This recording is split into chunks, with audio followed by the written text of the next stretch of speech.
survivors were street animals, dogs, cats, and rats. From them, a new race of mutants evolved. That was a long time ago. Mach, a legendary super rocker, has retired to ohmTown. There, his computers work at deciphering an ancient code which would unlock a doorway between this world and another dimension. Obsessed with his dark experiment, Mach himself searches for the last crucial component. A very special voice.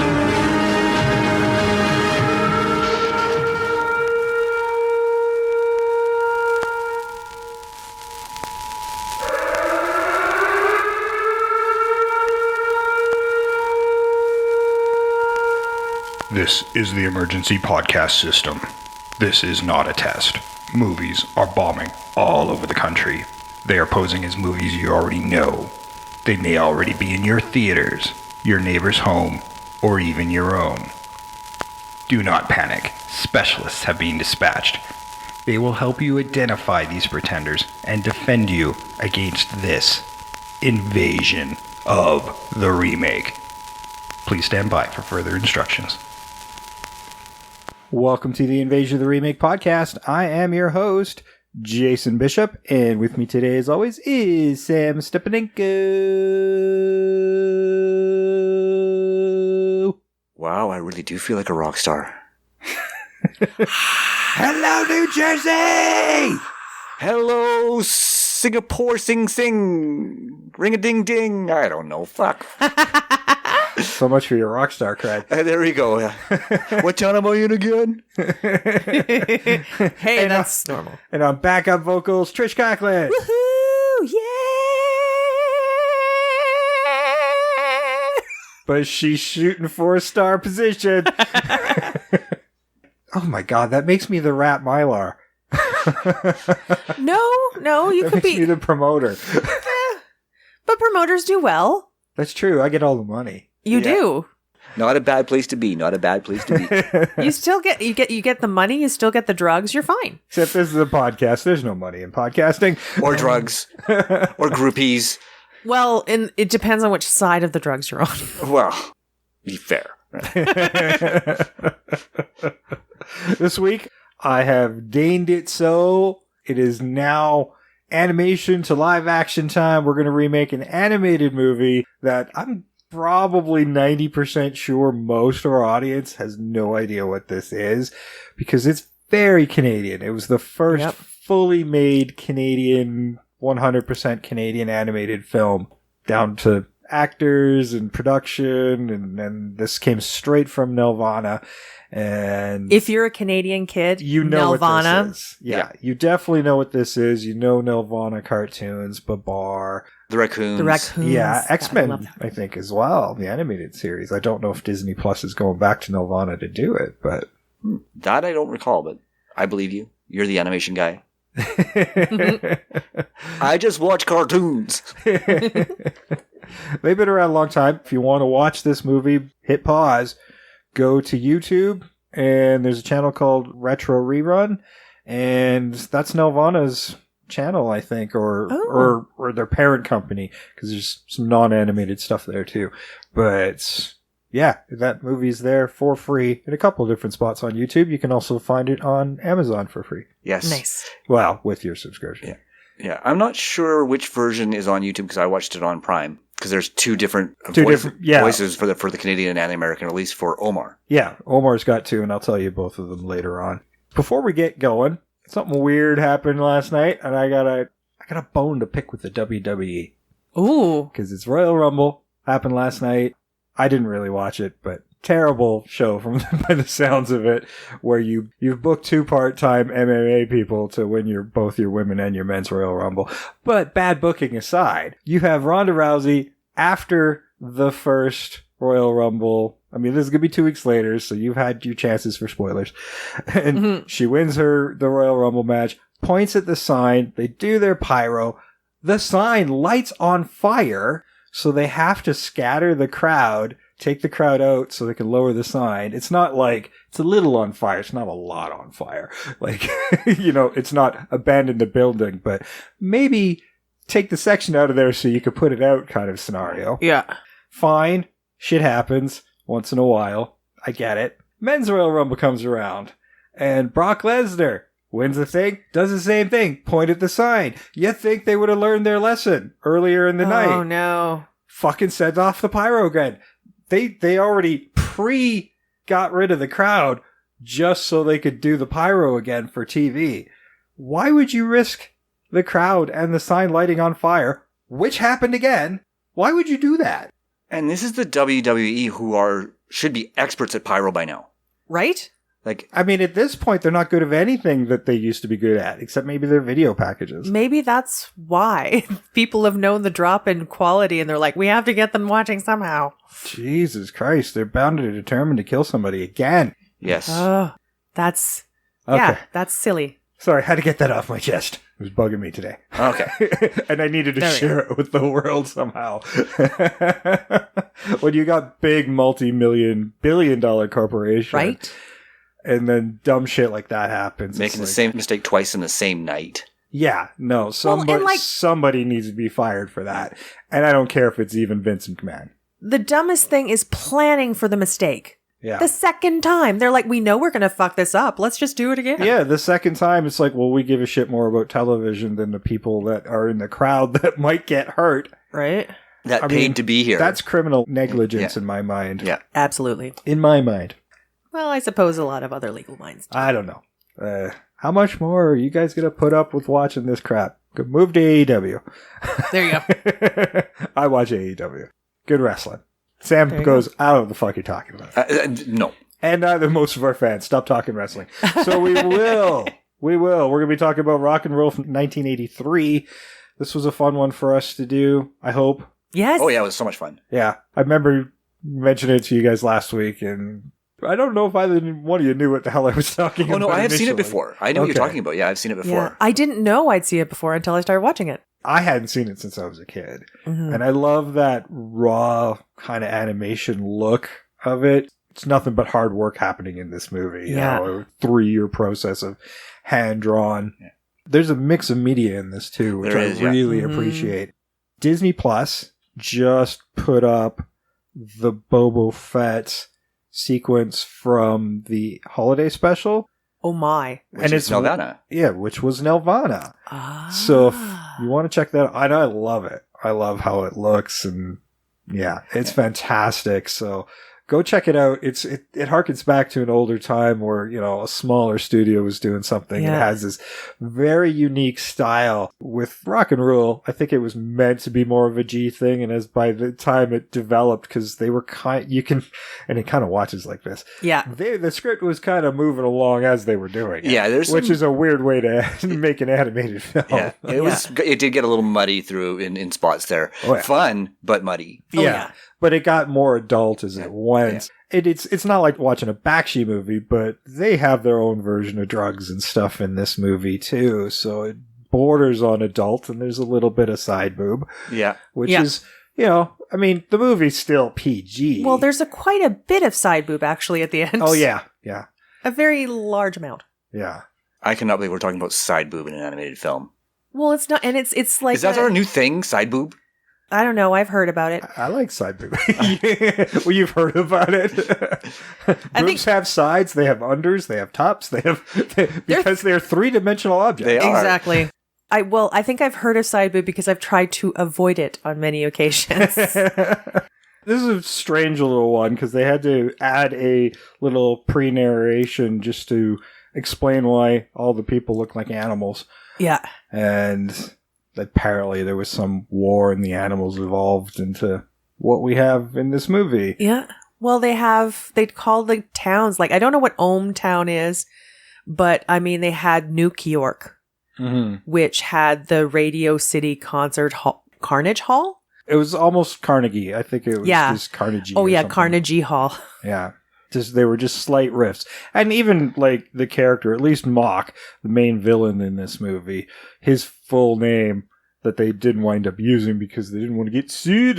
Well, because they were given a cease and desist. They were given a cease and desist by Mick Jagger because mock swagger was not acceptable. I'm sorry, that's parody. They should have just gone with it. They would have won. Exactly. Yeah. But they did try to hire Mick Jagger, and then it turned out he was way too expensive for this little indie film. Yes. Yeah. Yeah, they tried to get quite a few stars. They had David Bowie on that list as well. Yeah, they were shooting a little above their budget, and I bet you a lot of the budget went to the people they did get. Because, $8 million budget. Yeah. The David Bowie stuff did sort of make it in when they're in that Battle of the Bands or that open mic night. The one walking off the stage is like 5 Bowies. Yeah. Oh, there's definitely some hidden references to other people in there for sure. Well, Mock even looks like Mick Jagger. He does look like Mick Jagger, absolutely. Moves. And I'd say Angel looks like Debbie Harry. Yeah, oh, for sure. Yeah. I kind of wondered why they just didn't get her to do the voice the whole way through. And it was kind of wild because, I think it would have fit better. They got Debbie Harry. So. I'm sure that budget was part of it, is they could afford to get her to sing a couple songs, but they couldn't afford to get her to do all the voices because she had done acting by that point. Oh, yeah. And shown that she does it well. Yeah, I think out of all the musicians, she had probably the most acting behind her. Yes. Yeah, because Iggy hadn't really broken into acting yet. Lou Reed never really was an actor. Honestly, more acting than probably the actors in the movie. Yeah. Yeah, this cast is mostly voice actors. Yes. Yeah. Primarily. Some of did some live action stuff, but it was primarily a lot of Canadian animation. Yeah. So if you go look at it, Americans might not recognize a good hunk of it, like Redwall and Babar. Yeah. Big staples up here in Canada, though. It was fun to look through those lists, though, because it's like, oh yeah, I remember that. Oh yeah, I remember that. Oh yeah, I remember that. Yeah, exactly. Some of them you're like, oh wait, I forgot about that cartoon. And then you'll tune it in or see if you can find it on YouTube because you're like, I just want to watch a bit of it again. Yeah, and most of them were also in the movie, the short that inspired this film, Daniel the Mouse and the Devil or something like that. Yeah, that was close to being a feature. It was pretty long. It was, but yeah, apparently this movie was inspired by that production. Oh, okay. Yeah. Yeah, and a lot of people who worked on that as well. I think that was another Nelvana, it was, actually. Yeah. Nelvana. It was a great studio to get for our childhood. It tells us a lot. Yeah, sure does. Before we get into the movie, let's run the trailer for Rock and Roll, and we will be right back. Rock and Rule. Good band, hot music. The best of times. It could have lasted forever.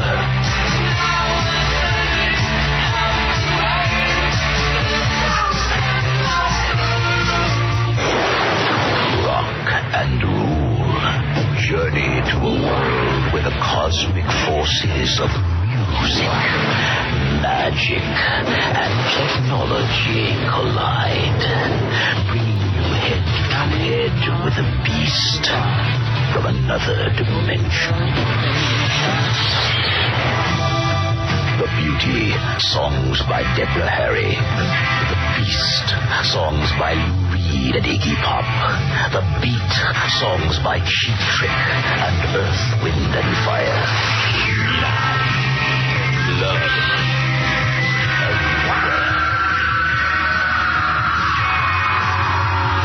Rock and Rule.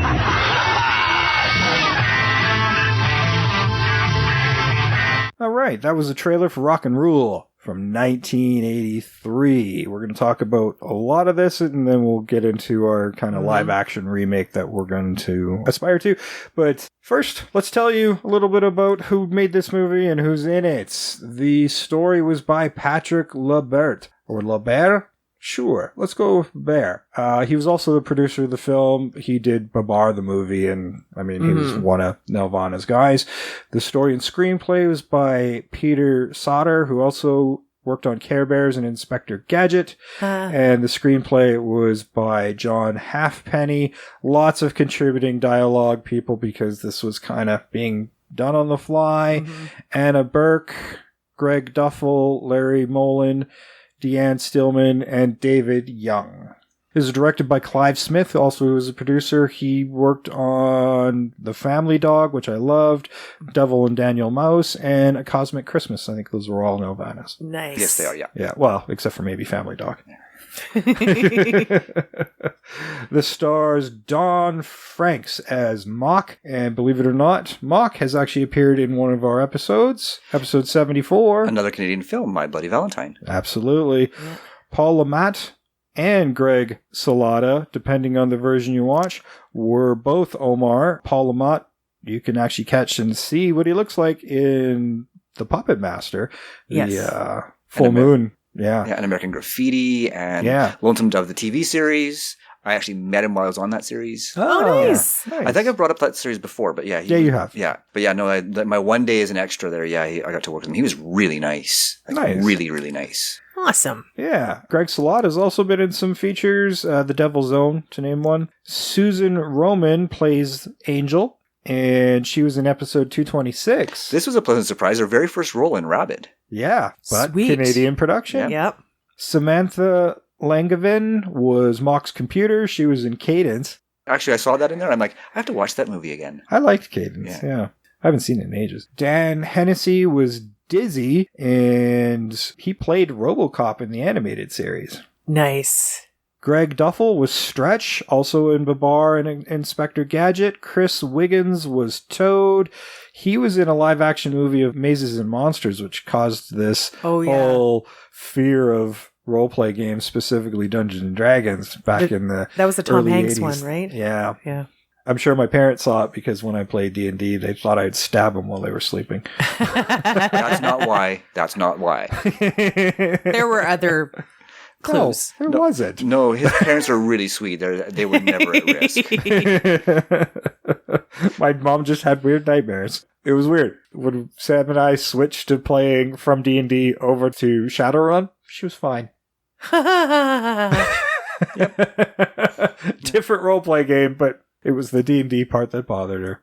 Yeah. Brent Titcomb was Sleazy. It's no judgment. That's just his character's name. He was Clifford, the big red dog. Oh my God. Sweet. Of all the things to get excited about. I know. What? That was those were my favorite books. I love Clifford. I wanted a Clifford. The first time you the poops. That's right. The first time after walkies. True. But I lived on a farm. We had a tractor with a bucket. I'd be fine. Fair. That's probably where you want to keep them. It's lots of yard. Don Burns, who plays Quadhole, the police officer, was also in a live action movie we covered, episode 258. I missed it. Tanya's Island. Seriously. What? Seriously. I never thought we'd ever tie back to Tanya's Island. Yeah, well, it's the only kind of basic Pornhub movie we've done. Literally, we had to watch it on Pornhub. Yeah. Yeah, it's true. We did.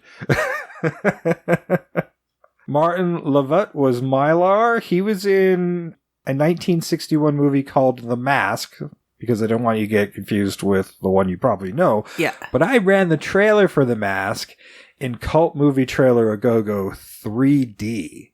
Nice. In one dimension.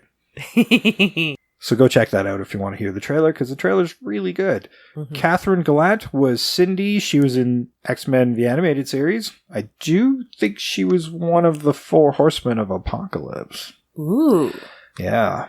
Keith Hampshire was Other Computers. He was also in Care Bears. Melanie Melody was a Carnegie Hall groupie. She was also in Care Bears. Anna Burke was Edna. She was in Watership Down. As you can remember, some of these names as contributing writers. John Halfpenny was Uncle Mikey. Maurice LaMarche was Sailor. Big name in this movie. Name. Little character in our movie that we're covering, but huge name in animation and voice work, most notably being the Brain from Pinky and the Brain. Well, that and Futurama.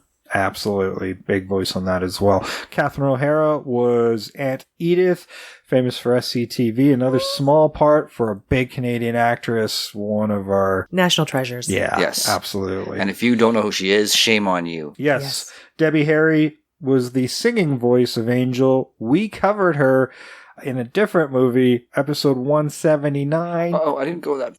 Hairspray. Oh, Hairspray. That's right, too. She was, in the remake. Iggy Pop was the monster from another dimension. Lou Reed was the singing voice of Mock. And Robin Zander of Cheap Trick was Omar's singing voice. Yeah.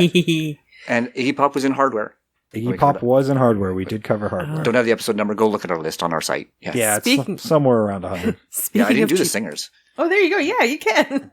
Speaking of Cheap Trick, when I first started this movie, they're like featuring Cheap Trick. I'm like, yes, this is so 80s. And then you heard the songs and went, oh, this isn't as good. I was excited. I liked the songs. The only one that I really liked was the very first one they were singing, like the rock one. That was pretty good. Yeah. And Debbie Harry's one kind of morphed into something that she did later. So, yes. Oh, I love that one. Nice. It was nice. Nothing really stands out musically, but it's solid. Yeah. It's just none of them would have felt like hits. I did really like that opening one though. Yeah, and the redo of Angel's song at the end was quite good.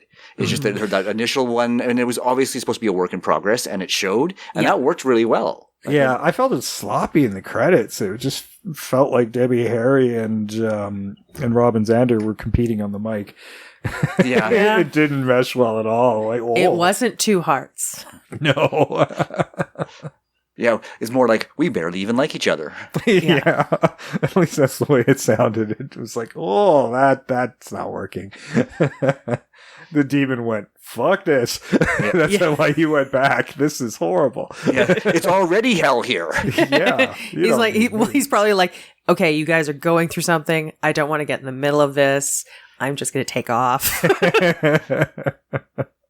This movie's a little bit of romance, some sci-fi, and some fantasy demon raising. Basically, you've got a retired musician who's pretty famous, Mick Jagger level, as we stated, and he's trying to raise a demon. Why? Not sure. Yeah, motivations were unclear. I think he just wanted one last big concert. Well, he wanted to rule the world. Yeah, even though his audience would have just been eaten. Well, and he can bring the demon, but what makes him think he could control it? Because he kind of didn't have any idea. No. Because he couldn't make anything happen when it was up. Yeah. I mean, if he was going for eternal life or something, so he could keep living the rock star lifestyle while he could still move. Yeah. Move like Jagger. Mm-hmm. It's going to happen all show, guys. Yep. We'll slip them in when we can. Well, Jay will slip him in when he can. You're the music guy. Yeah. I'm not going to catch too many of them. Fair. That was just floated right across my face. I better grab onto it. Yeah. I don't know. He was trying to rule the world one way or another. Oh. Yeah. So he needed a particular voice with a particular resonance to sing these notes to open the portal. It also required a heck of a lot of energy. Yeah. Which is how Carnegie Hall got burnt out in the trial run. Yes. Utterly destroyed. Yep. Yeah. And maybe we can find a workaround on that too. And I think I have an idea for that. Because he needs electrical power, which is why he eventually goes to ohmTown, because it has a power plant. Yeah. Now we've got Omar, who's the lead singer of this band. Angel's kind of the backup singer, but she's also very good on her own. And the opening of this, they're doing like a trial set for a bar. And it's like, hey, I want to do my song. And they weren't going to get the gig until she did hers. And of course, Mock's in the audience. But it's Omar, Angel, Dizzy, and Stretch are in this band. And, band kind of rocks. I was surprised when Mylar was like, yeah, I don't dig this, because they were pretty good. I thought so too. I thought they were a good sort of rock band with a bit of a punk edge to them. Yeah. Well, I think maybe it might have been that wasn't the vibe they were going for in that particular place, because it looked kind of like a cabaret, because Mock's just kind of sitting in the back. Yeah. Yeah, that's true. It's not like a club. It did feel more like a lounge. During the prologue, we find that Mock's been looking for this voice for quite some time. That's really all the missing ingredient he needs at this point. And thinks he may have found it with Angel, with his little tester dealie in his computer telling him stuff. Computer does a lot of, that'll work. Oh, you can be defeated, but... Yeah, the computer's like, look. One voice, one heart, one song. No one can defeat you. Yes. Exactly. No one can defeat you. They say it so distinctly that it's like, yeah, but two can. Yeah. Right? Well, but Mock doesn't pick it up. No. He doesn't. You would almost feel the computer eye roll at him a few times. The computer's like, no one can defeat you, Come on, dude. It's all the drugs he was doing. Yeah. Of course, the computer was being deliberately obtuse as well. She just could have said, but if two people sing with one heart, then you're fucked. Yeah. Exactly. She could have gone that far. And, you know, that's Yeah. part of the story is Omar, he's a really disagreeable personality. Yeah. Initially, yeah. Until he gets orbed. Yeah, you could tell, like, Mm-hmm. this is why they're doing these small bar gigs, because he's such a prick. Yeah. And when an opportunity arises and they've all taken to Mock's big mansion, and he's just being a dick the whole time, it's like he's trying to sabotage this. Well, because in his mind, they can never have success unless it's because of him. Yeah, and he's very selfish, and right close until the end, he's still self-absorbed, Yeah. even after the orbiting. Yeah, less so, but still, there's still more transition time to happen there. Yeah. Yeah, he Yeah. starts to wake up a little bit. Yeah, it takes his buddy to just kind of slap him. Like, do you think that's something she would do? Like, willingly choose fame over us? Right? Exactly. And, you know, given 2 seconds to think about it. Yeah. Which is something he does not do. Yeah, even though you've been a complete and utter dick to her.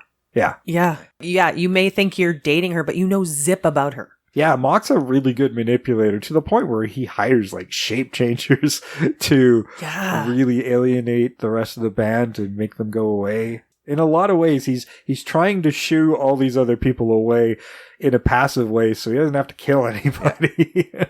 Yeah, and that is actually really interesting, is he's just trying really hard not to do any harm to them. Yeah, which he's going to wind up killing a lot of people when he raises his Right? demon, but I don't think he's got qualms about it, but I think he's, at least the way this movie watches, he's avoiding killing people as much as possible when it certainly would have been the easiest solution. Yeah, and I think maybe that's something that we need to address is maybe there's a sense of, like, he doesn't realize the consequences of raising the demon yet. He's thinking about the power it brings, but not the cost it brings. Yeah. Yeah. And I think that he kind of glosses over that in his own mind until the end act when he's kind of starting to realize, well, oh no, there are going to be consequences. Unfortunately, his death is the consequence. Spoiler. Yeah. Like, I mean, he could be thinking, like, once I have the power of the demon, I can do whatever I want and keep them in line and make them do whatever I want, because he does want control. Like, control of Angel, control of everything, control of everyone. I mean, in some cases, I can see where maybe he doesn't kill them because he sees value in keeping them around and controlling Angel. If they're dead, there's nothing stopping her from walking. Yeah. Right. Yeah, and the other two is, I mean, it could be he doesn't want to waste those souls for the demon. Mm-hmm. I mean, even though they're only 4 souls, they might be valuable. Yeah. Yeah. Well, and I have some ideas about souls and orbs. Now, the orbs in this thing, it's kind of their drug. It's the way of, especially with Mock, and I want to use this a little bit more, but Mock uses it to change the personality of these guys. It's like a VR resetting of the brain, but has euphoric tendencies. You know what? Let's just go to the PSA. The side effects of orbs are lack of focus, lack of self-preservation, and lack of jerk behavior from those suffering from Hassel syndrome. Orbs may cause permanent cognitive dysfunction, but studies have shown that extreme electrotherapy may counter the severe effects of orbs. The origins of orbs are currently unknown. If you or someone you know has been affected by orbs, please head to your nearest electrician or nearest rehabilitation center. Oh, that's some scary shit. Right? That's some scary shit. Gotta be aware. Don't do orbs. It's terrible. Or really any drugs, but yeah, definitely not orbs. Although Mock does smoke some stuff, too. Yes. Yeah, there is a surprising amount of drug use in this film, considering it is supposed to be a PG film. Yes. They don't outright say it, but the reactions of his character and the other characters, like, it's clear that this is your sci-fi version of drugs. Yep. Yes. Of some hardcore stuff. Yeah. So it's part of that rock star lifestyle. Yeah. Orbs kind of has this whole kind of ecstasy feel because it does make Omar quite tolerable. Yeah. So, I mean, really, that's kind of the gist of it. We've got aging rockstar raising a demon to rule the world or have some ultimate concert. I don't know. Doesn't really matter. Using this poor girl to raise this thing, and it's up to Omar at the end to join Angel in this song to send it back. And I like that musical resonance of using your voice and hitting notes to open and close a portal. I kind of dig that. Yeah, no, that was a great conceit. I like that. Yeah. And the fact that Omar does get over himself, as it were, to realize that they are a partnership. Yeah. And they only work as a partnership. There's also this small family that Mock employs. Like the 3 brothers and a sister. I can't remember. I think it was Cindy. Cindy's the sister, yeah. Cindy's the sister. And then it's Toad, Sleazy, and Zip. And Zip's the most childlike and is also the one that's going, do you know the difference between good and evil? I loved that bit. I thought that was really brilliant. I did too. Hey, boss, can you tell the difference between good and evil? Zip, try to realize there is no longer black or white, good or evil. We've evolved beyond that. But Uncle Mikey says we should We know all the must difference. have our own personal view of right and wrong. But is what we are doing evil? Of course not. Remember, Zip, evil spelled backwards is live. And we all want to do that. Oh, yeah. But Uncle Mikey says that, So until next week, boys and girls, goodbye and be good. Goodbye, Uncle Mikey. Zip, zip, zip. No Santa Claus, no Tooth Fairy, and no Uncle Mikey. I thought that was some good stuff. Is he being good to the cow? Or is he being evil to the cow? Yeah. I don't know, Uncle Mikey. And that results in a pretty poignant moment where Zip switched sides.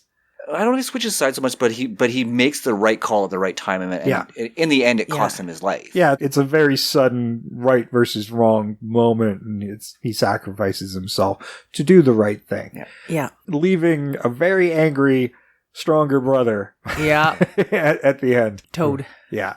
Who's more vengeance. I don't know if he cares about the right and wrong, but he certainly cares about his brother. He cares about his brother, and Mock was responsible for that. Yeah.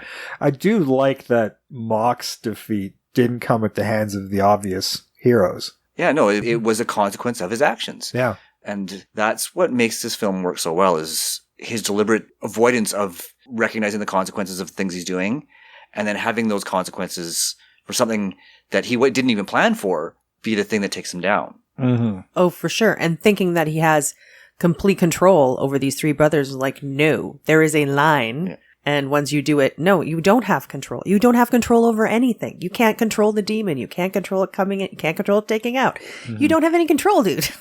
Yeah. I mean, the movie is very much is a commentary on the rich and underclass as well, and this controlling things without consequence. And he has a lot of influence. He has a lot of influence.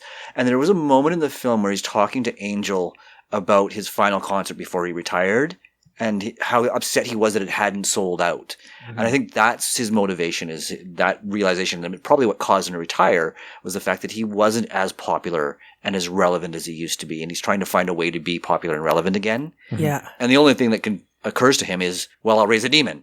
Yeah. I'll trick you into loving me. Yeah.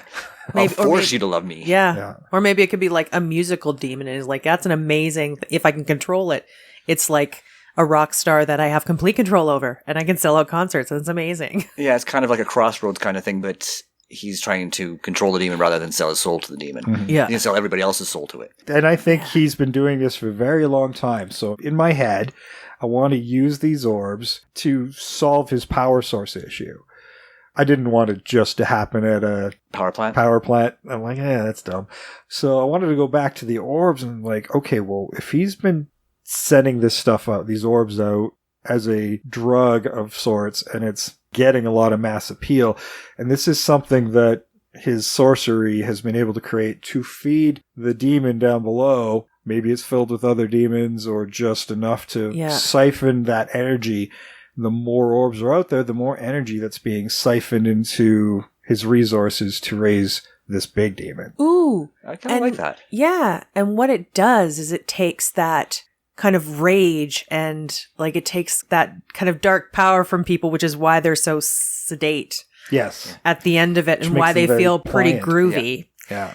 And if he does that, it does the 2 things. It keeps them from rising up, but it also gives the demons energy that they need to break through. Yeah, so it's already granting him control and being able to manipulate the people. while And that feeds going back to to his his other desire desire to be to go. loved and be Yeah. relevant. Yeah. That So- ties everything together really nicely. Oh, actually. also, Yeah, and they're pretty really open to clean. crappy music if Yeah. they're so staged. It's a shame that they didn't figure this out before they started animating it, Yeah. because it's kind of right there. It is kind of right there, yeah. Yeah. And that also feeds It's so to clean. Yeah, it also feeds to his 2 songs or 3 songs. They're all very Mock is the best. Mock rules. I am so special. Yeah. Right? Like all 3 songs are like that. Yeah. It's very Eminem, my name is. Yeah, but at least with Eminem, it was kind of parody and self-mocking. Pardon the pun, but Self-mocking. Do you think that's what he calls masturbation? Sorry, had to do it. let's go with that. That's what I'm gonna start calling it, self-mocking, because it kind of is. It's pretty funny.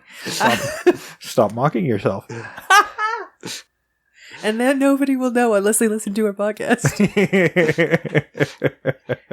Yeah, I've got some mocking to do. Sweet. Okay, anyway, where were you, Sam? I forgot now. Okay, Slim Shady was self-mocking. There I we think go. that's where we're Yeah, at. and then we're just talking about his was. There's a self-awareness with his, whereas with our character Mock, he is It's ego. It's ego. It is pure ego. This guy is fed by his ego, and that's the only thing that motivates him. Yeah, and that's also why when Angel tries to seduce him, oh yeah, she spots right away the ego's the place to go. Yeah. Yes. Plus, she's been practicing on Omar. Well, yeah, manipulating him is about the only way she's going to get out of it, or at least have some sort of freedom within this big floating mansion of his. Yes. Mhm. Yeah. I mean, you could tell that the script they had was thin because there's a lot of filler journey in there. Yeah, because Angel escaping with Cindy to go to a nightclub Yeah. where she just happens to find her buddies who are looking for her. It's definitely contrived on a stretch, but it was also a lot of fun. Yeah. I mean, I loved Yeah. Cindy. I thought Cindy was a great addition to sort of that, to lighten the mood a little bit. Mm-hmm. Well, and it's nice to have like that sort of insider. Angel can't really be completely on her own there. In the movie, it's nice to have those moments where they make a connection with somebody. Yes. What if we made Cindy in ours the first attempt to open it, but her resonance wasn't strong enough? It was a slightly off. The glow was smaller. So- he thought it was okay. But Mock kept her around for whatever administration duties. I don't want to make that family as dumb as they are in the movie. No, I totally agree. Yeah. I think that needs to be a sort of a level of cluelessness, but they don't have to be as... I don't even think Cindy needs to be related. Yeah. There's no real need for that. I like Cindy, though, being very kind of optimistic and just like very happy to go out and do stuff and have some fun. Yeah, like, I definitely like that. Well, I like that her full name is actually Cinderella, yeah. because you can use that structure of the original Cinderella story as her backstory. yeah, no, I see This prince has wooed her away yeah. and promised her the world and then didn't deliver. Yeah. No. Yeah, no, I see that the brothers are sort of having adopted her as like a sort of de facto sister rather than an actual sister. And I even cast Sure. that way. Right? Sure. Oh, yeah. I actually kind of forgot about Cindy. Well, and it in my could be because she's probably the one that's shown them kindness. Mock doesn't. She likes connecting with people. Like that could be also her motivation. She loves singing because that connects her to people. She likes making friends because it connects her to people. She's probably the only one who's nice to these guys. I'd say she's still on contract. Like, Mock probably has some sort of recording empire. I mean, he's Oh yeah. made a lot of money on his own, but I bet you he's got his hand in the game somehow. Oh, I'm sure of it, yes. I mean, that's how you continue to make money after you've retired is by living off the efforts of others. Yeah. Oh yeah. And that's a very Mock thing to do. It And is waiting for them to sample. Yeah. Yeah. So I like the idea of maybe Cindy being that person.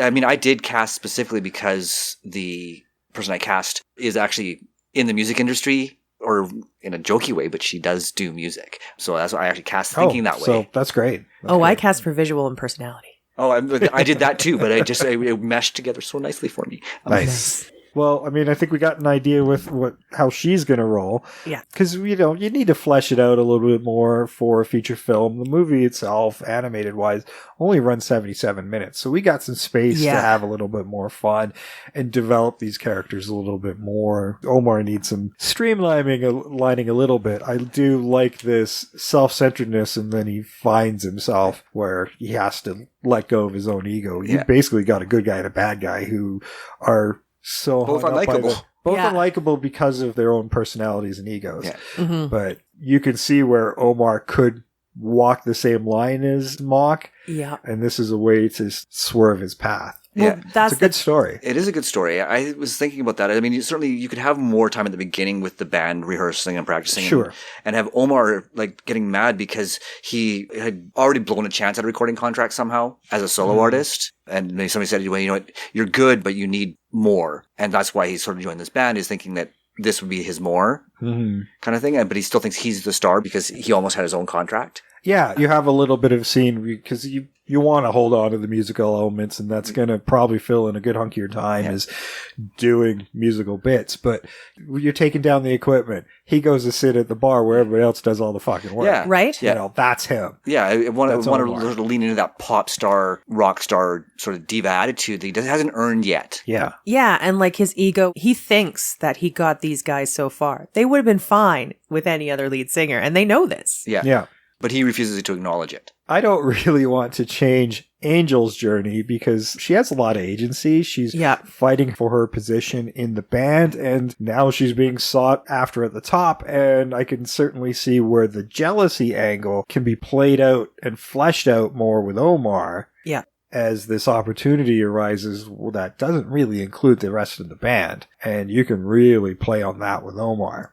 And I could see where she could struggle with that a little bit more too, instead of that instantaneous nah. I like that she does that, but I think she should struggle with it a little bit more. We got more time to do it. Yeah. Because there should be a struggle there. Because, I mean, you're being offered the world on a platter, not understanding what it's going to cost you. Yeah. Right. And I want to see that intelligence in her. It's like she looks at it and goes, wow, this is really appealing. But she actually asks the question, what's it going to cost? It's going to cost me my friends, the people that I care and love about. Mm-hmm. And who knows what else? Yeah. Does it cost me my integrity? All those things. And we want to see that strength of spirit in her is like, well, no, I want to be successful, but on my own terms and without sacrificing everybody else that I care and love about. Oh, and also her own abilities as a songwriter. She's like, well, you just want me to sing whatever you want me to sing. Yeah. I make songs. I write songs. Yeah, you can have action sequences galore in movies all you want, but what ties them together is these emotional journeys. Yeah. And that's a great one. But I don't want to mess with too much. In fact, I want to do more of it. Yeah. I mean, we still want to have chase sequences, you know. I like the idea of the band stealing a cop car. Yeah, that was funny. That was great. That should just be bigger. Yeah. It's amazing that it's an animated film. It feels so small. There's one cop car in this entire city. Yes. Yeah. And they stole it. Yeah. And they actually, know the guy by name. That could be a funny bit, though. It's like, damn, they stole our only cop car. Yes. It's the only one we had left that still worked. He comes back to the station like, where's the car? The car's gone, boss. I think that would actually be really funny. Acknowledge that there was only one in the original movie by just sort of I would say within this sector, but I think that's hilarious. Oh, we have left our bicycle cops. It's terrible. Yeah, and I mean, because it is New York. I mean, it is in a state of decay to a certain extent. So it is, I don't want to say feasible, but certainly believable that they wouldn't have a lot of working cars. Didn't they steal it in Ohmtown? Yeah, it was Ohmtown. But okay, yeah. Because it seems to me, like, I always thought Ohmtown was more derelict and there was a lot less people there. All it was a power plant. Like, it used to be a city, but people left because unless you worked at the power plant, there was nothing there for you. I'd say Ohmtown. I mean, Ohm being near the power plant. Now we know how it got named, by the way. But that could be like our shanty town. Yeah. Oh, yeah. It's a Detroit situation. Outside of New York. Yeah. Yeah, and then the single cop car does make sense then too, right? Yeah, because why invest any time in this area? Yeah. They've written it off. And the people living in it as well. Yeah, because I was thinking, going back to your idea for the power, I was thinking that Ohm is, because it was a nuclear event that caused all this damage, they're relying on geothermal power, so they've drilled into the earth. Yeah. And I'm not sure if we need to have, like, in the narration, I didn't need to know that. It didn't matter to me. I don't need to know it now. Yeah, it doesn't and we're matter not to me. anthropomorphized. You know what I'm saying? Yeah. You know, into animals, right? I mean, and I do have a solution if we wanted to. I want to make them human beings. Yeah. That's really all I really want to do. But genetic manipulation of one's DNA is really only 50 years away of being able to program your DNA for what you want. You want to be blonde? Well, it might take a couple of weeks to kick in as your hair grows out, but you just reset your hair to blonde. That's a thing that's going to happen. Yeah. So being able to, like, well, man, I want whiskers or cat ears. Yeah. It's not out of the realm of possibility either.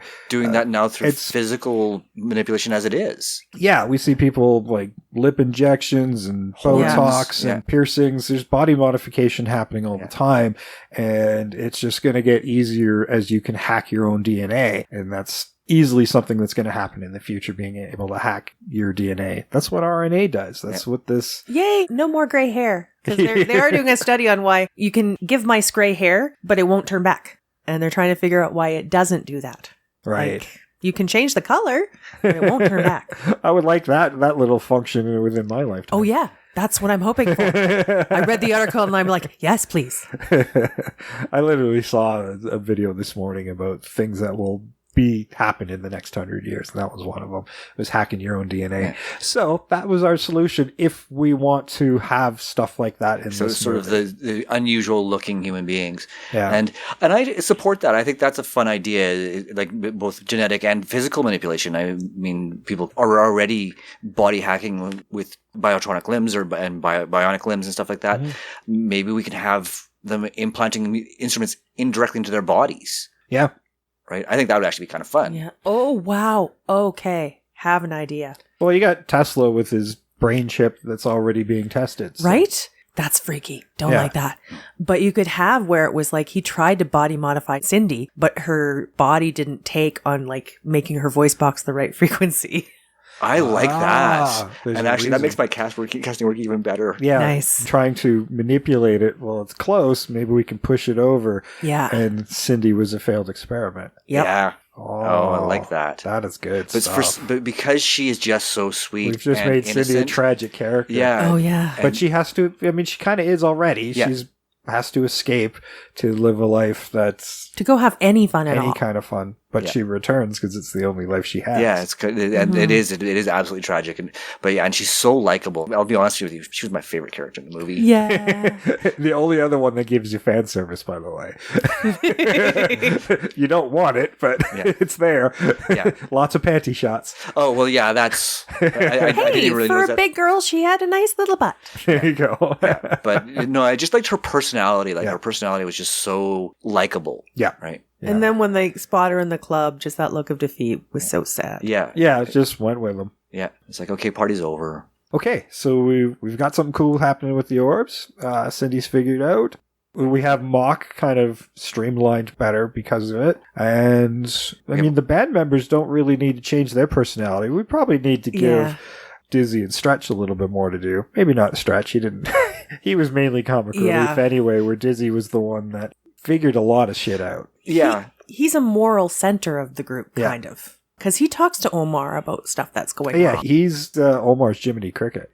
The band actually represents like 4 different personalities very well. You have Omar, who's pure id, Yeah. right? Then you have Dizzy, who is morality. Yeah. And then you have Stretch, who is humor, right? Like he's just sort of fun. Yeah. And then you have Angel, who is creativity and kindness. Ooh, Yeah. Stretch and Omar are both id, but different types of id. Yeah. Omar is selfish id, but Stretch is just regular, glorious fun id. Yes. Yes. Yeah, Just he's- out to have a good time. Yeah. He's hedonism. He's just, There you go. Yeah. He's just, That's the word Yeah. I was struggling for. Yeah. He's absolutely hedonism. yeah. He's just out to have a good time and nothing gets under his skin. He just is like, whatever happens, happens. And he'll just try to find the best out of it. Oh, and he's like, he's in the band because he's like, I just like it. Yeah. I like to have fun. I like to play the drums. I don't care if we get successful. Yeah. I'm having a great time. I get to hit things for a living. It's so much fun. And I want that as a line. Yeah. Okay, you can have it. Yay. Okay, what else do we need to figure out here? We got Mox figured out, the band's figured. I think we got it. I mean, I don't want to change a whole heck of a lot. Like, I like the structure. Yeah. It just needs to be streamlined. And the characters just need to have a little bit more. I think we've done that, more characterization. Yeah. I mean, you can stretch out the action sequences and Exactly. stuff. But a little less filler. And if you're going to use the filler, use it to your advantage with that musical aspect. Yeah. Oh, yeah. More songs. This is a rock opera in a lot of ways. Yeah. This is a fun sci-fi fantasy musical. Yeah. Fuck, I want one of those. Yeah, absolutely. I totally agree. I totally want one of those. And like the one thing I liked about this movie is all the musical interludes made sense. They fit. They weren't just arbitrarily musical numbers in the middle of a show. Yes. So I want those stage performances to be longer. Yeah, you don't want them breaking into song during an action sequence where it doesn't make sense.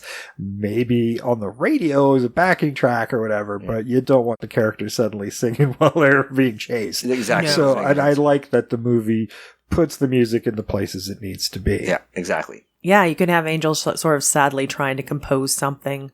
And Omar's like, what are you doing? You're not going to need to do that. And she's like, God damn it.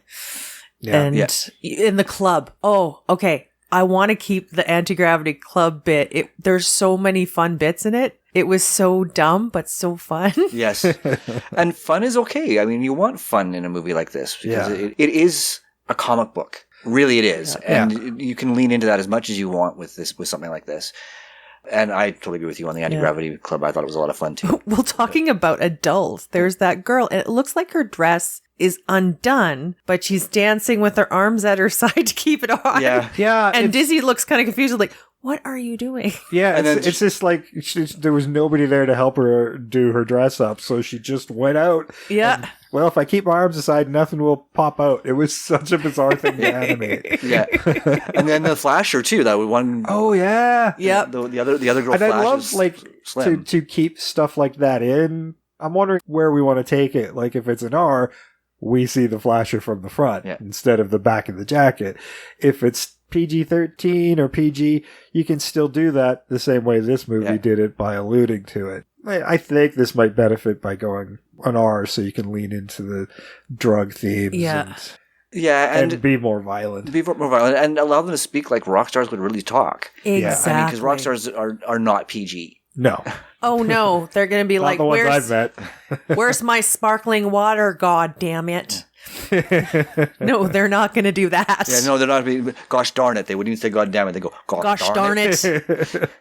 I mean, I had the most pleasant conversation with Lemmy of all people. Yeah. He swore the whole time. Oh, yeah. I mean, we can't make a movie about rock stars with words like Brother Forker. No. We can lean into the darker elements of Mock's story a little bit if we go into an R as well, because we talked about the lack of violence, his reluctance to do violence. But we didn't talk about the brothers' willingness to do violence either. Mm-hmm. Yeah. You could have them, he took them when they were young, and they just literally, that's because Zip asks, they don't know any better. Yeah, they do feel like they've been raised by Mock in this weird corporate environment and have no real inkling of what the real world's They're really assets. like outside of television, which is why that Uncle Mikey television series is so important to Zip. Yeah. And you can see how underdeveloped he is for such a large person. Yeah, and I think that's where we fix the problem with them being dumb. It's not that they're dumb. It's just that they have been so isolated from learning. Yes. Yeah. They've been literally raised to be a certain way. Yeah. So they're simple but not dumb. Yeah. No. To be these big, easy, manipulative bodyguard types. Yeah, they've been ingrained from a very young age. Genetically, that's what they were made for. Yeah. Almost, man. but this is nurture versus nature in this case. Yeah, if Mock was like, I'm guessing the way he looks, he was probably in his early 70s, and I'm guessing those characters, all these big henchmen of his, maybe they all look like they might have been in their 40s. Yeah. Yeah. One thing we haven't touched base on is the way Mock's look changed, and I love that. Like his hair. Oh, style. Like, I mean, he's a rock star that goes with fashion. Yeah. Like, oh, yeah. I don't know if he was fashionable, but he had his own thing. Yeah. And it did change from scene to scene. Yeah. Quite drastically. Yeah, there's like, wait a minute, where's his hair? Wait a minute, his hair's dark now. Wait a minute, it's styled differently. It's blonde. I mean, long. When he didn't have hair, that was at the end. So he shaved it off after that. Yeah. But and I actually think he was wearing like something over top of it rather than shaving it off. Yeah. But it was hard to tell. But yeah, there were times where he was in full body suits. Yeah. And then we can totally lean into that whole modification bit. And why not? Like, I love the idea of utilizing fashion in a movie like this, and it fits fine. But genetic fashion. Yeah. Well, I mean, that, as we just talked about manipulation and stuff, you can really see maybe something like that at the bar where, you know, you have nails that are literally like little screens and you're seeing the patterns changing all the time on a person's nails. Small little things you could put into a live action movie through a little After Effects or whatever that would be really fun, or even that happening in somebody's hair. Yeah. Yeah, like they actually have like fiber optic hair. Oh, speaking of a line, I have one. This girl's like, I gotta go to the bathroom. I gotta fix my face. She comes back with a slightly different face. I love it. Yeah. Why not? This is the movie. If we're going to do some silly stuff that is going to be fun to watch, we do it here. Yeah. Oh, yeah. I mean, it's perfectly set up for it. Yeah. We're not limited by budget in our minds right now. No. We never are. No. That's somebody else's problem. Yeah. It's so much, that's like, it's brilliant. There's so much fun you could have. Yeah. I want this to embrace its darkness and its silliness and its violence. Like, I want everything to be over the top. Screw rules. Although, I want the only magic to exist in Mock and what he is disseminating to the world, which is why they don't understand orbs. They just know what it does. Yeah. And a little electricity might shock you out of it. But I love the idea. Rather than a lightning strike or something, like in this movie, I would love it if we had one, maybe it was Mylar, who's realizing this band isn't quite right. We can expand him instead of being this just jerk promoter. Knows this band, has nurtured him a little bit throughout their tenure, and is a little protective. He's like, well, you guys are being nice. That's not right. Yeah. Well, in this literally movie, cattle prods Omar. Yeah. Yeah. Because he knows what this is. You don't think I've seen people on orbs before? Yeah. Oh my God. I love it. That would be good too, because he'd be like, I see people in orbs before. I've seen good talent go down the drain because of orbs. Because it's like drugs with some rock stars. He's like going, it's taken so many of my friends. Yeah. And you could even establish it at the beginning of the movie during their first performance at the club there, that while he's hard on them, he's also protective of them. And he monitors like what they're doing in terms of recreational drug use. Oh yeah. No orbs in my club. Yeah. You know what? Do you have any of that on you? Dump it. Yes. Setting it up early. Yeah. Yeah. I like it. Yeah. And you kind of get the feeling that he cares about them, but at the same time is also that he's controlling, which is exactly what you were trying to allude to, is he has lines that he doesn't want to cross. Yeah. I mean, he'll work with Mock because here's this famous musician and stuff looking for talent, and he might be able to profit on that. He doesn't know Mock's the one who's dealing the orbs in the first place. Yeah. No, he's just looking for his next step in his climb to the big time. Yeah. Oh yeah. Yeah. And there's a great bit in the movie there where he kind of hints at that, right? Yes. Make a couple of bucks. My good friend Mock. He's like already telling everyone that Mock and I, we're tight. We're close. Yeah. He does become fairly instrumental in moving the show back to Ohmtown after Carnegie Hall is, carnaged. Yes.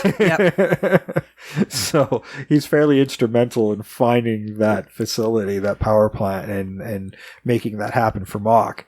Yeah. Yeah, and I like the fact that they took what could have easily been a throwaway character and gave him a lot to do and purpose in the film. And I definitely want to keep that. I mean, the only throwaway character in the whole film is Cindy, to an extent. Yeah, we've kind of solved that. I mean, to an extent that I forgot to cast her. So I get it too. I felt that early. But it seems like there's actually, I enjoy like a lot of the side characters. I enjoyed the cop that tried to sound like John Wayne. I enjoyed the tattoo artist who they had to be tattooed because the cops brought them there. Mm-hmm. Yeah, just, when you have a character, even with a small part, they're fun to watch. Yeah. Yeah. Yeah, and you want to keep that sense of wonder and sort of just amp it up to 11. Yes. Yeah, I think that's the secret of making this a live action. I doubt any studio would touch this movie, but I think it would be a lot of fun to actually see it. Even at a Netflix kind of budget. I mean, it's doable. Yeah. Nothing we've done is super expensive. I mean, the good hunkier budget is going to go into music and the demon effects. Yeah. Yeah. Because the demon effects is all going to be CGI. Yeah. Yeah, if you even need them, right? You have the rift opening and you never actually see the demon. I think you do. I mean, you'd really disappoint an audience if you didn't. Yeah, you need to do something. You need to have that thing kind of trying to crawl out of this hole. Like, the hole's not big Yeah. enough yet, and then your hand comes out as it gets bigger. He's just kind of trying to squeeze his way out, and to the point where he's trying to pull this hole open. Yeah, and you can see It's like a an great eye or visual. a fang or Yeah. As this hole slowly gets bigger as Angel's singing it into existence. Yeah. Yeah, and I love the fact that she's angel and demon. I mean, Yes. it's hokey, but it works. Yeah, I'll stick with it. Yeah. Angel and Omar, though. I like that, like, together. It flows off the tongue. Mm-hmm. And Dizzy and Stretch. And then you'll get their biopic of Omar and Angel. Yeah. Oh, that would be the end credits. So, like, how did they come to the top? Omar and Angel. Behind the music. Their rise and fall. Yeah. Well, no, Next they would still biography. be in Rise. That would be like the documentary. Yeah, you actually roll over the credits and you'll see that rise over news cycles and stuff. And I think that's a good part of what's going to flesh out this world too, is some of that Paul Verhoeven-esque, through advertising and that eye for detail of having video advertising or holographic advertising and newspapers or whatever. Yeah. Just that's what I love about some of his movies, is that attention to detail that fleshes out the world. Moves, gives you some information and adds a little commentary to a film as well. You know, as we were talking about this, you know what movie I was thinking of in terms of look and feel. Even though it's a darker film, Duncan Jones' Mute. That city that he built, the look with the neon and the look kind of gritty and like I'm not talking about the story or the characters so much. But I didn't like the movie that much. Me either. But the look of it, I liked a lot. Yeah, that was just sort of like sitting in my head as we were talking this through. Is I kind of see New York and Ohmtown kind of looking like it's sort of Berlin. You know, I imagine this movie being taking that clean cyberpunk look of Blade Runner and then mashing it together with Mad Max. Yeah. And it's somewhere in between with the bastard child of that. And to me, with just a smidge, just a dash of steampunk. Yeah, sure. At some level, especially in Ohmtown, I think you'd see a lot more raw modifications because people can't afford to do them. So you'll see things that they've built themselves. Yeah, that look awkward or clunky or or just outdated. Yeah. Compared to the big city. Yeah, you can even have lines in there. It's like, oh, which model is that? Oh, yeah, this is version 1 of this particular model of. Oh, sure. This particular we see that want in our own society of every time the next iPhone comes out, it's like, well, I've got this 13's out. Well, it still looks, happens, dude. Yeah, that happens every 6 months. Yeah, and Ohmtown are the people who recycle those discards. Oh yeah, I like that. It's just that little extra details that really sell the movie, right? Yeah, and you really appreciate as you watch it. Yeah, and sell that difference too between Ohmtown and New York. Yeah, and it's subtle because you don't have to spell it out. Yeah. You can visually see it and you make that connection in your head that something's happening there. Yeah, you got one person with a rusty old hand or modification or leg or whatever, and then you see somebody in Nuketown who's got like a shiny chrome model that's all Colossus looking, right? Yeah. So you have like this shiny couple going to that club we were talking about. You have this establishing shot as they pass a transient on the street who's got a rusted out replacement hand. Yep. That's like a perfect scene of separation of class. Yeah, exactly. Yeah. Now I'm like visualizing the people with scales, like snakes, and having somebody shedding. Oh, the hacking the DNA. Oh, I love that. There we go. Yeah. So you could have a couple scenes like that where you have like a bum is actually shedding his scales. Yeah. Or you'd have, they don't even actually have scales and snakes. It's just this woman who wants to shed her skin because it's like a chemical peel. There you go. It's like, look, I look 10 years younger. Yeah. Back to your face thing. Yeah, she goes from old to much younger because she just peeled it off. Yeah, her face was ready. Yes. I like it. Ding, fries are done. Ding, fries are done. Yeah. Okay, now's the point where we get to the really fun part. How are we going to cast this as a live action movie? We have ideas. We do. We do have ideas. I'm going to start today because everybody was talking up their casting. And I have a feeling I know how Sam kind of went, so I went in a different direction deliberately.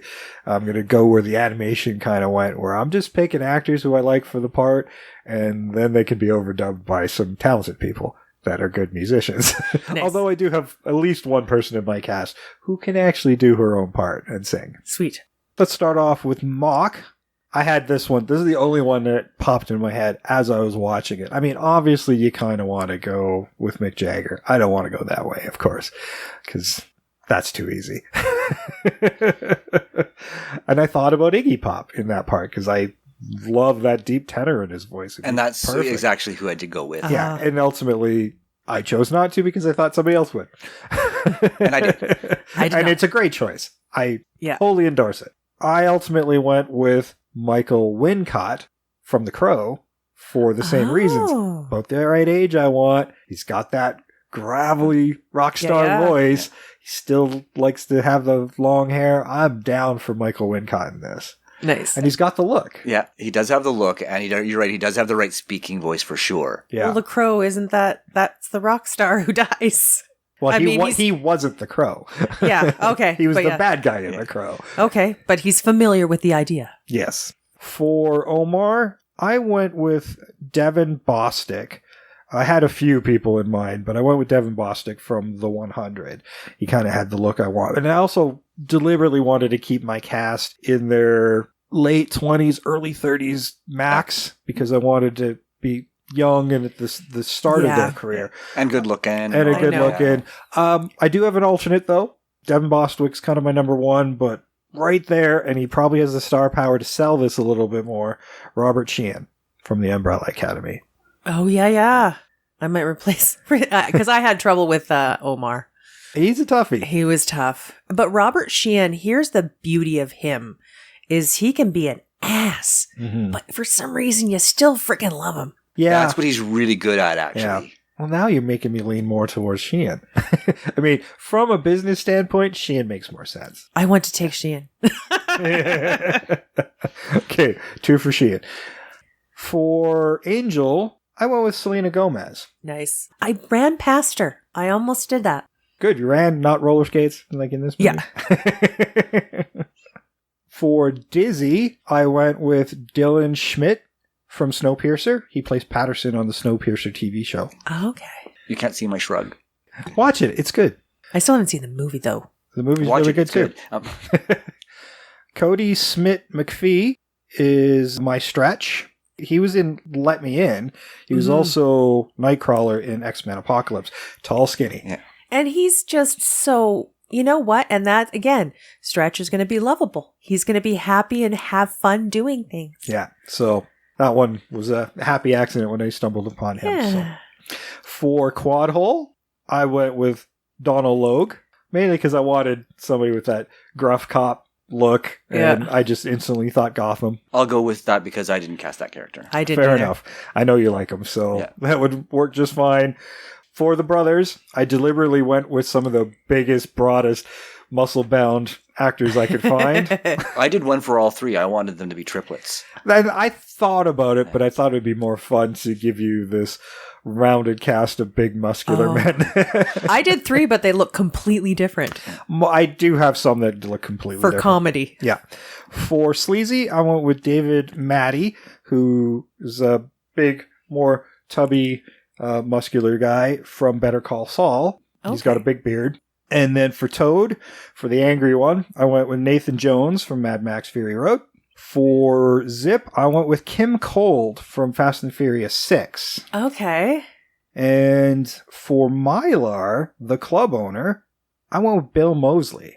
Okay. Wanted to have kind of that Weasley look and somebody who could be a good talker. And had been around for a while and in that game. And for the demon, Iggy Pop again. Why not? That's what I would do.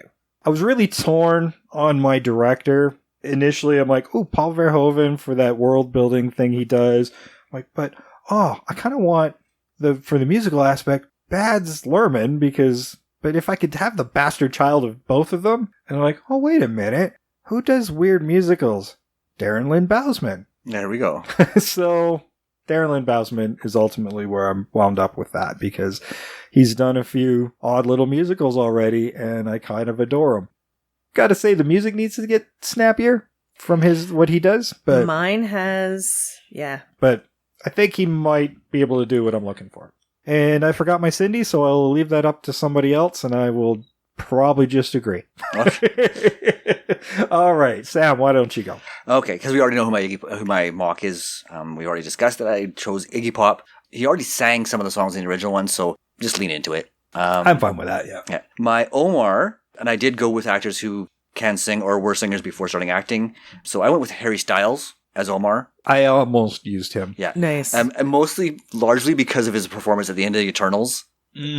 He was so much fun in that. And there's a certain arrogance and confidence there that I wanted. You're going to have to remind me who he was in Eternals. There's so many characters. He played Star Fox.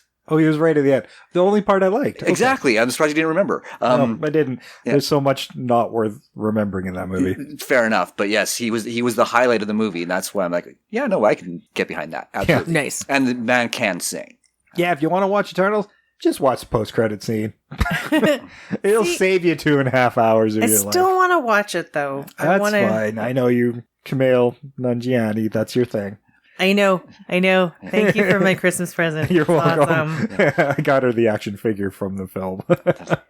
It's fun when people know you. Yeah. For my angel, to get back on track, I cast Ariana Grande. Yes, yeah. I think that she has the right look, the right voice. Almost did that. Yeah, and she can definitely act. She is capable of it. Mm-hmm. For my Dizzy, this is going to make Trish really happy. He's maybe a little bit younger than the rest of the band, but I cast Hudson Yang. Yes! From Fresh Off the Boat. I like that. And then for my stretch, I went tall and lanky as well with Keith Powers from The Tomorrow War and Fear the Walking Dead. Nice. For my toes, sleazy, and zip, I went with Braun Strowman. Braun Strowman. Yeah, wrestler. Yeah. Oh, okay. Yeah, wrestler. He has done enough acting that I was comfortable casting him in a role where he'd be playing 3 different types of character. And I mean, wrestlers do that anyhow. Well, I mean, the one thing, we wrap back around to wrestling. Yes. The one thing that WWE is really good at, well, I mean, other than wrestling, is they train a lot of their talent now to be really good on the mic to the point where they're being trained as actors by other professional actors. So they're getting a lot better. That's why we're seeing more and more transition into film. Yeah. And that is a good choice because of it. Because that really opens up a lot of doors for wrestlers as they transition out of wrestling. So. And that was part of my reasoning. And I mean, he was in Holmes and Watson as well. So he has done some so he's been around some film presence, and he's played multiple characters in the WWE. So I figured he's had a couple characters. Well, the same character going through different personality makeups. Yeah. I mean, I would have loved to do somebody like oh no, I've forgotten his name. Back from the old day, he played Mankind and Mcphee. Yeah. I mean, if you want to talk about somebody who should have gone into acting, that guy could play characters all day long. All day long. Well, the head trauma, he probably couldn't remember his lines. Yeah. Well, that was a thing. The good old OG days, you're a wrestler, you're a character. Yeah, that's true. For my Cindy, because I saw her as being sort of a de facto sister rather than an actual sister, I went with Aquafina because she does do hip-hop and rap. I like and it. the personality works perfectly. And now that we've had her voice messed up by Mock, her raspy little voice actually works really well. I like that. It works really Good great. Good choice. I support that. And she can make that happy, peppy. She does it so well. She really does. She really does it really well. And then for my Mylar, Jay-Z, I think you might like this. I went with Maynard James Keenan. I thought about how I could slip my favorites, and we certainly can have lots of cameos from other big bands. And I was surprised by how many movie roles he has, and there's a couple movies he's been in that I actually want to watch. Really? Yeah, I didn't know. I did. I mean, Jesus, he doesn't even like being center stage on his Tool concerts. No, exactly. But I was basing it off his sort of salesman persona from the Perfect Circle videos. Yeah, and I'm like, that works. That works for me. That's why I went with him. And then I saw that he'd done quite a number of films. Yeah. Well, maybe that's the whole thing, because that's sometimes the idea. Being in front of an audience as yourself is terrifying, but being as a character, it's easier. Yeah. I think he has certain personalities with different bands. Yeah. Because, I think of Pucifer as well. He's right out there doing crazy shit. So I think that's just a choice of tone for each band that he works with. Yeah, he is a performer in the pure sense of the word. Absolutely. Right? Yeah. He's an artist above and beyond the music he does. Yeah, absolutely. And then for my director, and I wanted to go with a Canadian director, And because she was on my mind, I automatically gravitated towards Holly Dale from Blood and Donuts. And she's also been the sort of primary director on the new Batwoman TV series. So she's still working. Oh, sweet. Done a lot of TV, and I think she can sort of bring a darker, grittier feel to it. I almost challenged myself to do a 100% Canadian on this, and I scrapped that pretty quick. Oh, yeah. I couldn't I do didn't it. even consider it. I know I have at least one Canadian. Yeah, and as do I. That's why I went with a Canadian director, just to make sure. And that was my cast. I didn't, but I know Very these good. people have been to Canada. That is a great cast. I'm Can actually they point jealous. to Canada on a map? I'm jealous of several of yours. I don't know. I was the first one to text everybody being like, I don't want to brag, but I'm feeling my cast. And now I feel a bit embarrassed. Don't feel embarrassed. Don't feel embarrassed at all. If you're proud of it, be proud. That's Okay. right. So, my angel, I went with Evan Rachel Wood.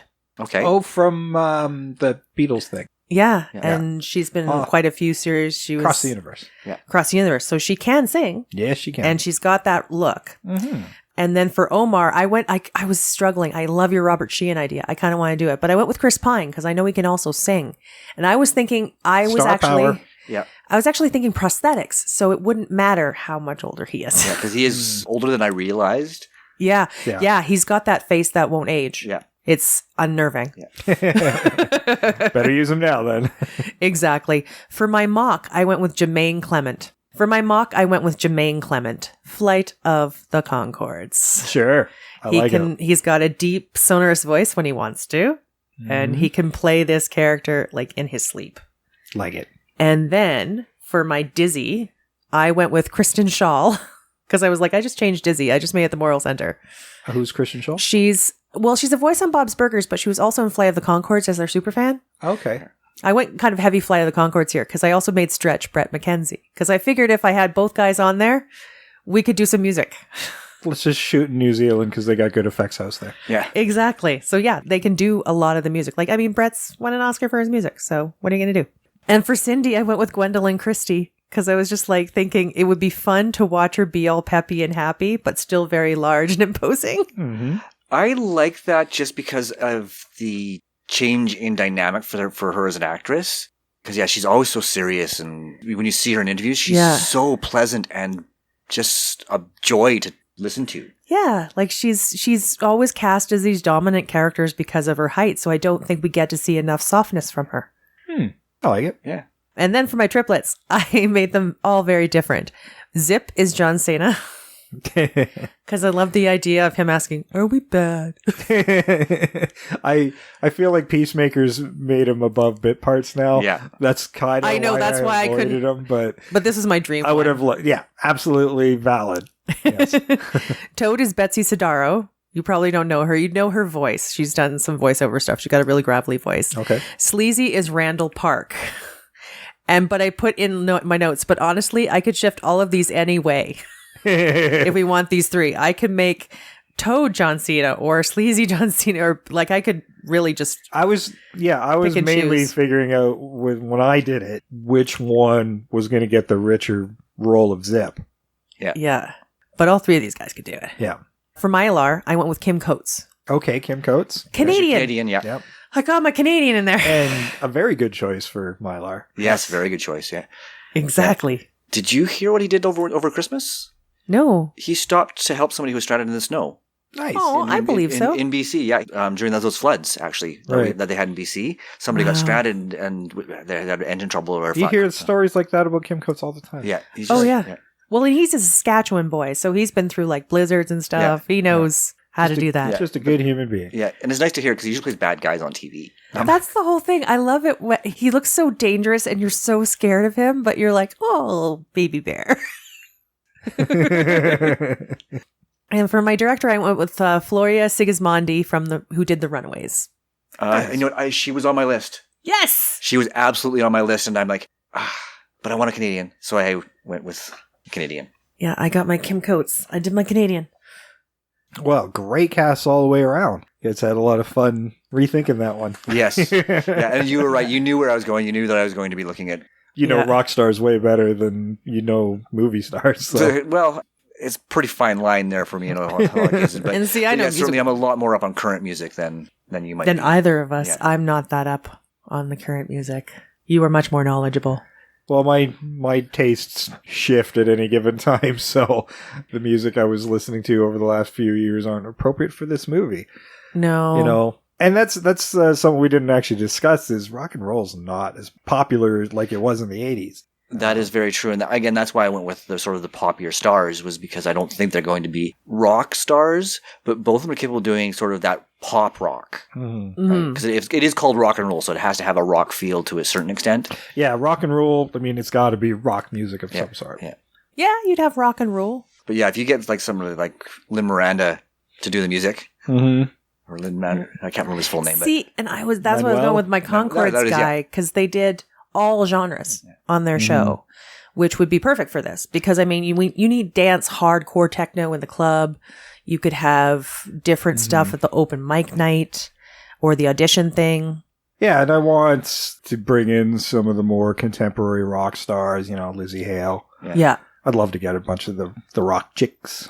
yeah, just rock people in general, people who actually are still doing rock and roll. Yeah. Just doing cameos and shows and stuff like that. I mean, that could be like our opening scene where we have the band at a show for like a band that is a big band. They're not mock level, but they're definitely successful. So you could have like Lizzie Hale or Pretty Reckless. Because I did think of Taylor Momsen, but she's just a little bit over that age line that I was I was about to say that too. Oh, but you don't look it at all. That is true. So I mean, Taylor Momsen, but she doesn't want to act anymore. So so I wasn't going to try and force that, but I think she'd be great as Angel too.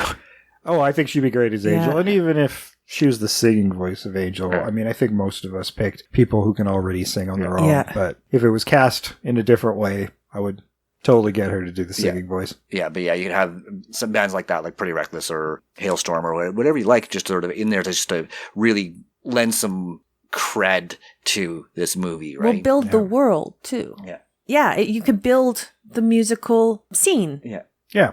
In this moment, I'm trying to think, well, that was a little more metal-ish, but... Yeah, there's in this moment, and I was like thinking even Black Veil Brides, because with Andy Black, I mean, he actually is an actor too. It didn't occur to me until just now, but not a good actor though. Ooh, well, nobody in this movie was.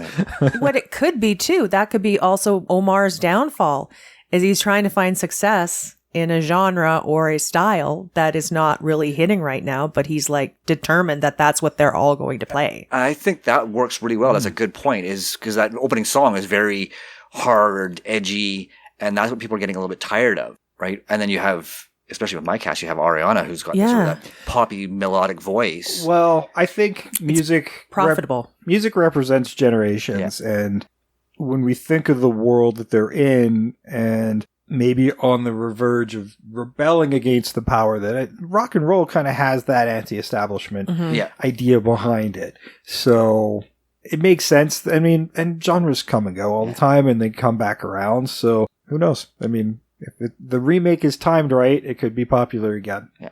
Exactly. Or you just need to put it back out there in a movie to make it popular again. Yes. I mean, Oh yeah, I want this soundtrack to be very downloaded. Yeah. Exactly. I mean, I'd keep that first song we heard. I still think that's a great song. I think you could maybe tweak the ones that were there. Yeah. And I think that you'd want to do that, is you'd want to take the existing material and rework them so that they play well to a modern audience.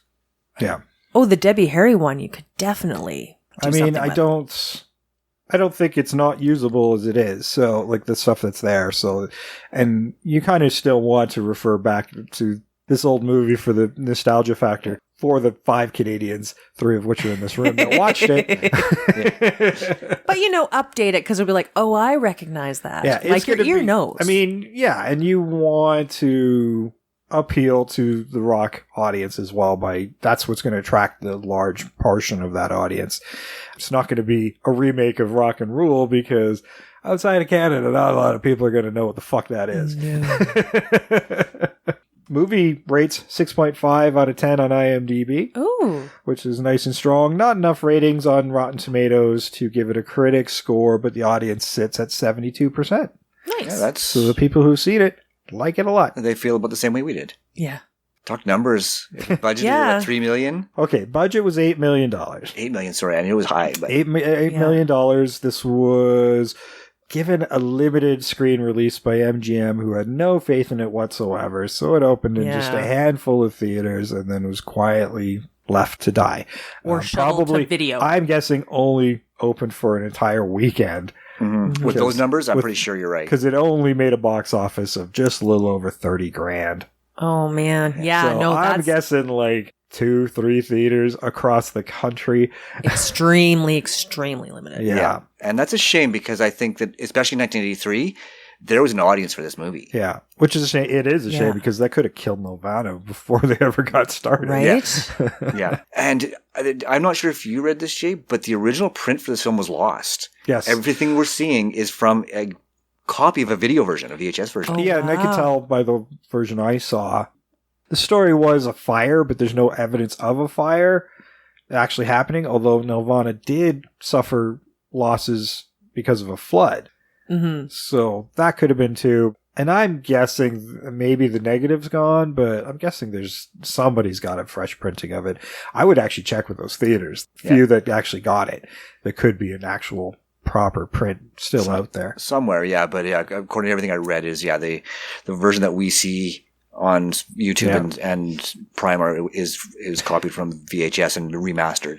Yeah. They do a good job cleaning it up, but you can still see it for here and there. Yeah. But speaking of like Nelvana, what I really enjoyed was watching this animation. This is why I'm glad we're going live action, because to me, animation just has a fingerprint on it of how it is. And watching the style, I'm like, yeah, this brings me right back. Yeah. Yeah, you can tell like this was something that probably got started in like 1979, 1980. And it really does feel like a portrait of the time because this animation wouldn't fly now. No. But I love the style of it because of it. No, it's a pure joy to watch. And it's funny because at one point apparently it was Ralph Bakshi was credited for this movie rather than Nelvana at one point. And you can see why, like, especially if you're a Bakshi fan. It's similar. It has a Bakshi feel. Yeah, especially the way the characters look. Yeah. The way their hair moves. The way their hair moves. And he always liked to sort of put those long faces on characters. Yeah. And he also has a history of talking animals. Oh, yeah, and boobies. It didn't cross the Bakshi line. No. into some of it. I mean, he was getting X's for Fritz the cat. Yeah. Well, Fritz the cat deserved that X. Yeah. I mean, not the only one. I think both Fritz the movies got the single X, but I think Heavy Traffic did too. I did, yeah. If I remember correctly, I think it did as well. Yeah. But, and I mean, to be honest with you, if you look at those movies, it's more for the subject matter rather than nudity or sex. I mean, there is a fair bit of animated sex in all those films, but he wasn't afraid to point out some of the deepest, darkest flaws of American culture at the time. Oh, yeah. Oh, And he wasn't afraid to draw a cat penis. Nope. Yeah, you're definitely going to see stuff in Bakshi movies you can't see anywhere else. Nor do you necessarily want to. Maybe that's true. No. Well, it's a cat penis, but it's not like an actual cat penis. Yeah. It's a cat penis, but like a human penis. But, then there's Canadian animation where we got to see other stuff too. Like, I really appreciate animation for adults because there's so little of it. Yes. I mean, there's more now as animes covers all sorts of genres and stuff, but growing up there was not much. It was stuff from Nelvana, a little bit there, heavy metal, Bakshi movies. That was about it. That was pretty much it. I mean, I keep looking for more, but and we'll do more as I find something that's worth doing. I got a few more in my back pocket yet to do, but nice. I could easily pick a Disney one, but they're going to do it on their own, so we'll just cover it when it happens. Yes. Right? We'll make the comparison. And maybe, if you can think of one you want us to do, let us know on our social media. At Invasion Remake on Twitter, Invasion the Remake on Facebook and Instagram, and invasionoftheremake@gmail.com if you want to send us your suggestions, your corrections, your comments, and of course fan challenges, especially if there's another animation to live action you want to do. That's something we've added to our remake repertoire that we really have fun doing. Yes, we have a lot of fun doing these. So let us know, and who knows, it might become a future episode. Also help out the show by writing a review on iTunes or your favorite podcatcher. It helps get more earballs on the show. Certainly helps us out.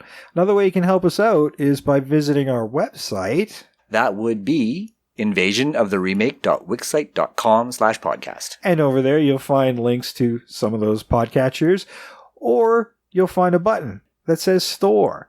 And you hit that button, it'll take you to our TeePublic Store, and we got lots of cool designs on there. Yep. Check it out. You'll find something you like. There might even be something from this episode. Who knows? So visit our store, get something you like, and a little kicks back to the production of the show. Yeah. So every little dollar helps. Yeah. Put us on you or near you. 6 years. Gear needs to be replaced. Yes, please. Help. Right? And you get something cool in the process. It's not like we're saying, give us money to help us buy more gear. We're saying, buy a shirt, you get something cool, and then we get a little bit back that we can put back towards the show. Yes. Absolutely. All right. Well, I think that's it for this week. We're going to be back next week with Women in Horror. It is February. It's Women in Horror Month. So we're going to give the women in horror their due. We're going to do a comparison next week. Until then, I've been Jason. I'm always Sam. And I continue to be Trish. And we are out of here.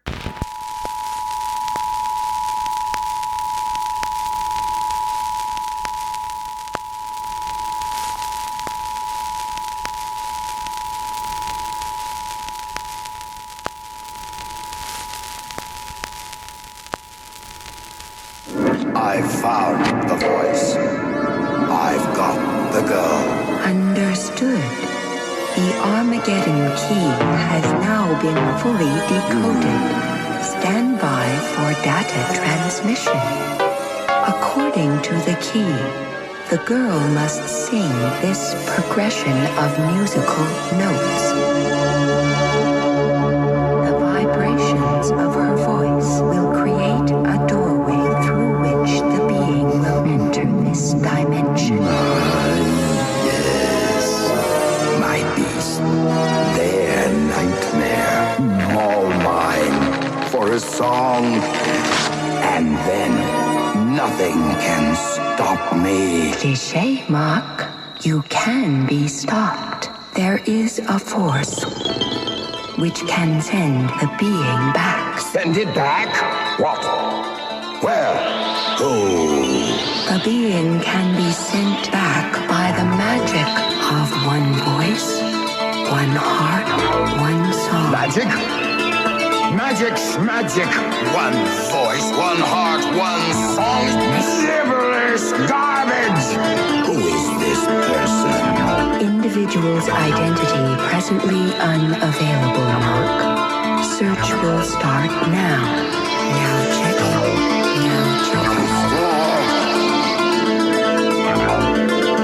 Who can stop me? Is it the girl? You bumming out on me? No way. Well, okay then. Let's get out of here before we get caught. According to the key, the being can be sent back by the magic. I know. One voice, one heart, one song. But who is it? No one. No one can send it back. No one? No such person. Then the beast is mine.